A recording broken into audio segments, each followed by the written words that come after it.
speed up your workflow. Access the shortcut key menu at the bottom left-hand corner from the sidebar where the More icon is. Select and choose Shortcuts.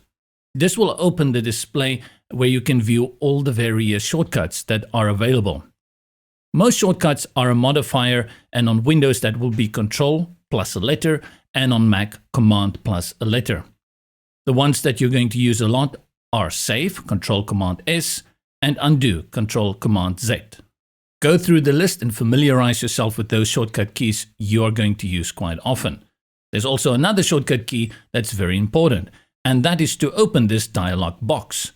When on the page, hit Control ? Or Command ? To open the shortcut keys dialog box.